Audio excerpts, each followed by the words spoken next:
can't help but to make this video a little bit about the paranormal. After I dealt with the death of my brother back in '84, November 15th, 1984, I got quite a few signs, including his look-alike, someone who just showed up in our life, a dead ringer,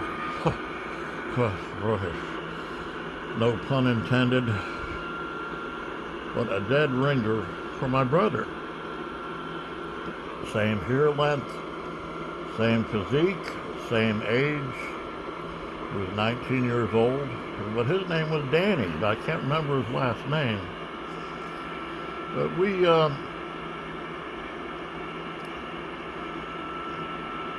brought Danny down to my mother's, and she about had a freaking heart attack, and she was having a hard time breathing. Of course, it's very difficult, especially for a mother, to lose a child of any age. So what I do, I get on the shortwave radio, and every once in a while I'll hear little hints of this, that, and the other. Like this little shortwave radio right here. Yeah, it cost me like $10 on Amazon. And it's very, very super powerful reception. So I thought that was very interesting. The same thing happened with my son Al back in 2000. He passed away in 2005. So in 2011, late 2011, say probably around, November, interesting. Dead ringer for my son Al. Unbelievable. I don't mind sharing this with you, but yeah, I was at the Hotel Hilton for 311 days. You can kind of put the pieces together. And they were jerking me around. Well, that's interesting. That just totally quit. So they were jerking me around.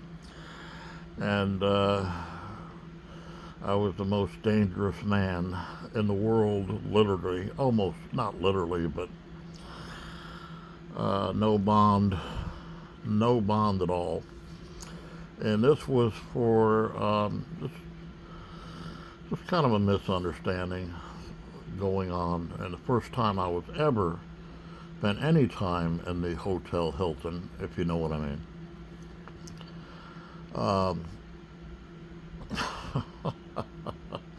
But it was a learning experience. So here comes this one guy, and the cell door goes click. Probably telling you too much information, but doesn't bother me. This is what made me all these experiences. It didn't break me, it made me. Made me stronger. And the dead ringer, there we go again, dead ringer from my son Al.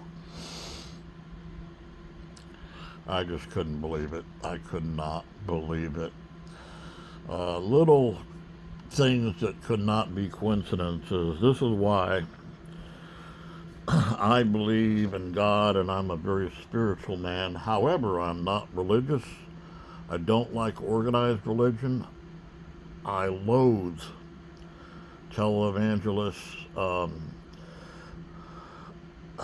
certain religions that are popular in the United States.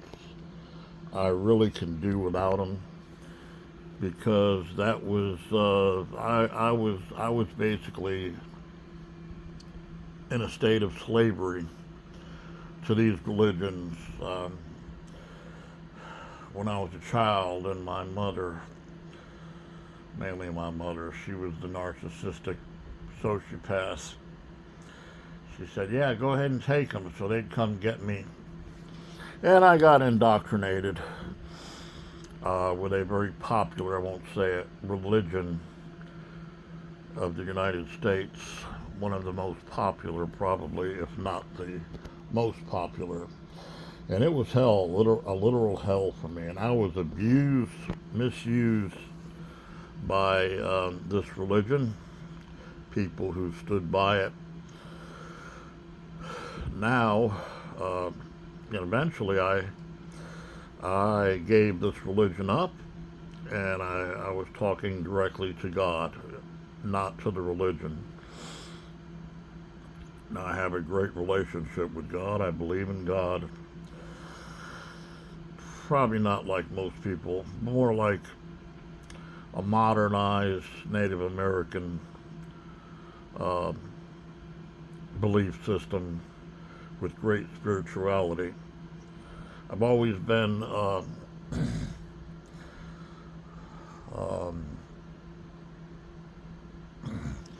return this. I'm gonna make a video, and here I am. So I've always been fascinated by the paranormal. I built a spirit box, a homemade spirit box, and you know what?